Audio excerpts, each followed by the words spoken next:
Hey, hello. Merry Christmas and welcome to my parents' house. This is their house, and I'm here today, barely prepared to perform because of a mixture of poor planning and poor communication skills. So, what do we got? So, I left for my folks' house. I had an idea of what song I wanted to do, and that's not the song I will be performing today. I think this is the first time where I completely had to be like, well, no, not that song. We're doing a different one. So I touched base with a friend and said, can I borrow a guitar? Then I put a miniature amp and some pedals inside a suitcase and came home for the holidays. I got this for Christmas. Isn't this great? It's a scarf. It's huge.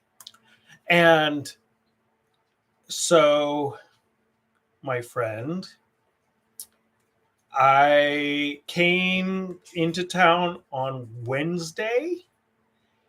He didn't answer. He didn't pick up his phone. I kept calling him, saying, can I borrow your guitar? Ready to do a plan B. I finally got a guitar from him on Saturday, and he's pretty skilled. So I was thinking, okay, I can at least, maybe go over the song because it's kind of hard. I don't think I could do it with just me, but maybe if I had some help, he could kind of go over it and show me how to do it, and it should be fine. So I was waiting for him to show up and waiting for him to show up and waiting for him to show up. And I didn't hear him knock. He just left the guitar and an amplifier on the porch. Okay, so I really wanted to do my amplifier because it's mine and I like it. And I realized it doesn't have any batteries and it doesn't have a way to plug it into a wall. And I looked everywhere around here for a 9-volt battery. There isn't one. I was like, oh, well, good thing he brought his own amp. And I plugged in this guy, which this is a cool guitar, isn't it? I have no idea. I'm guessing it belonged to his father. It doesn't even have like a company logo or anything on it. It's interesting though. It's cool. So I plug it into an amplifier and it makes a sound like, and I turn it off really quickly. And I'm like, okay, well, clearly something's tuned up too high or something. I don't know. We can get to the bottom of this. So I turn the volume all the way down. So it shouldn't be making any noise at all. I turn it on again and it does the exact same thing. Okay. So here we've hit a point. I can't do the song I planned. I can't even do it amplified. I don't have an acoustic guitar.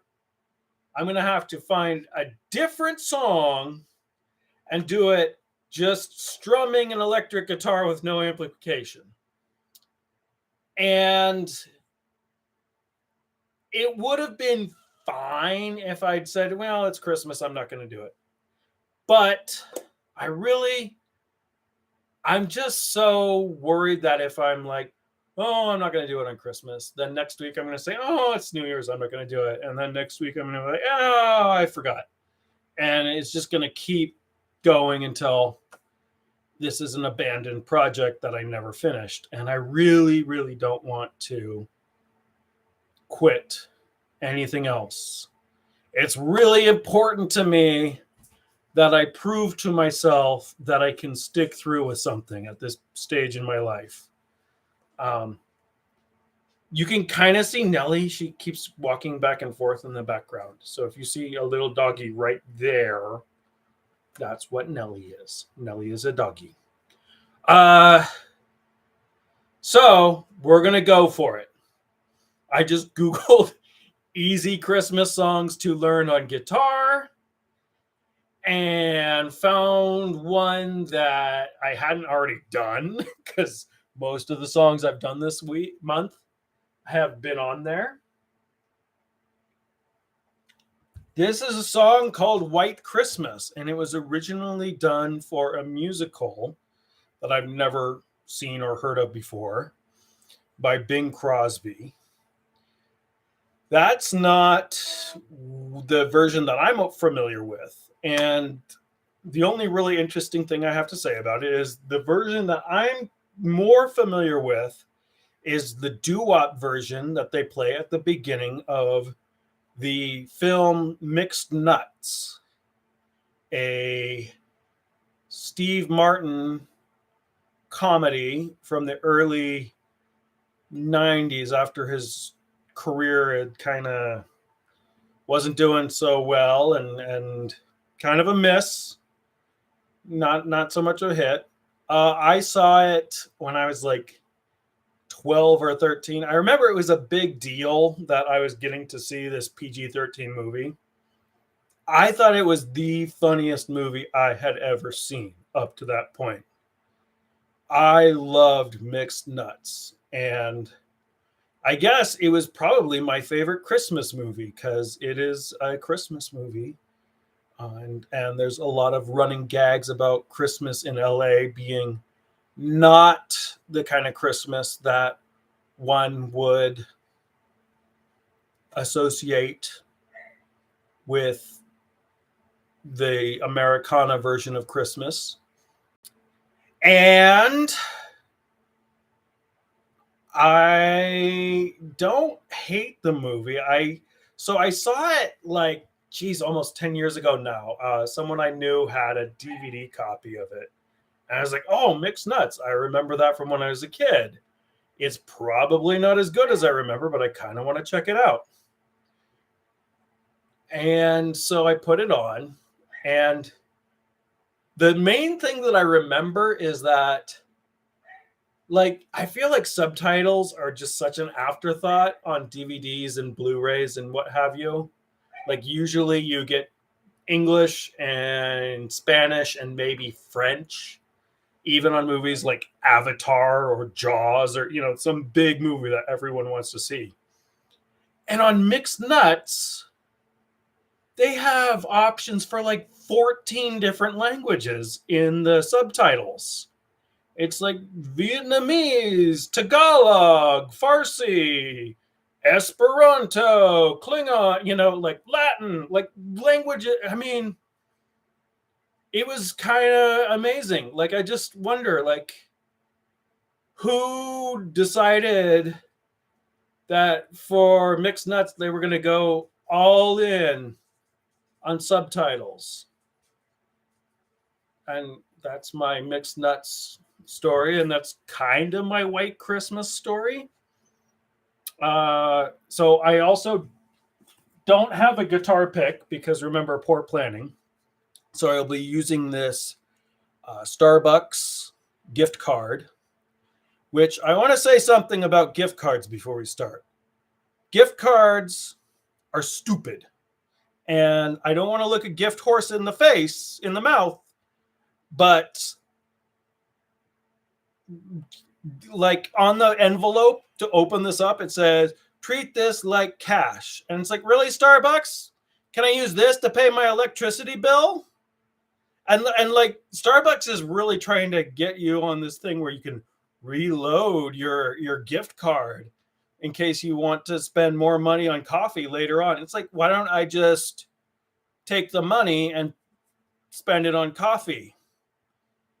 This is silly, and it's just a way for Starbucks to make more money, and I don't like it. But it works okay I noticed that it kind of doesn't work bad as a guitar pick, and it has kind of a cool, I don't know, way to do it. So I think maybe I'm onto something. But anyway, yeah, gift cards.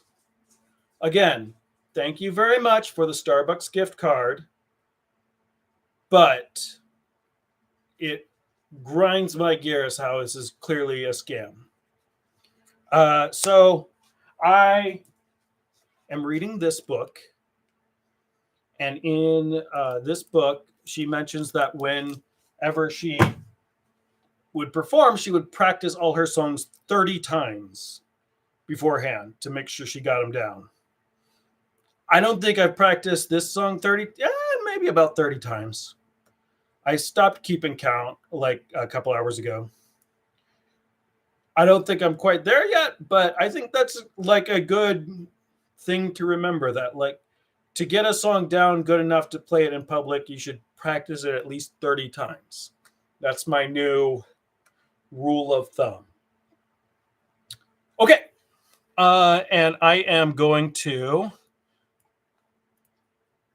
make sure I have the lyrics up because I will forget them.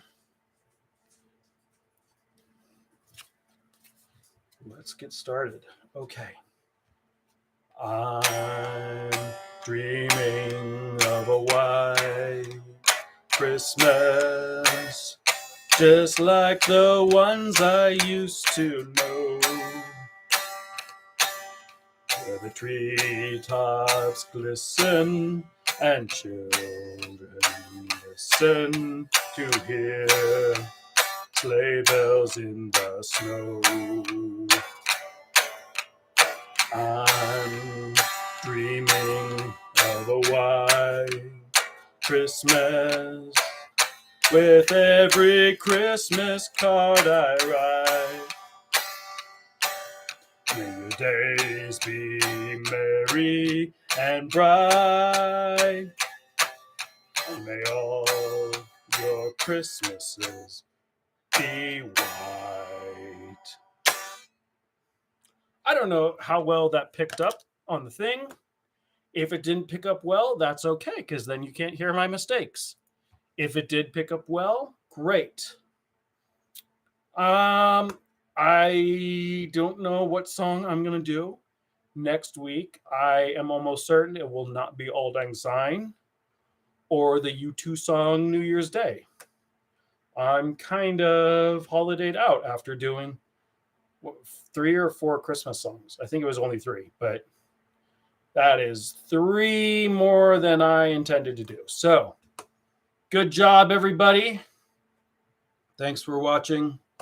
Merry Christmas. Take care.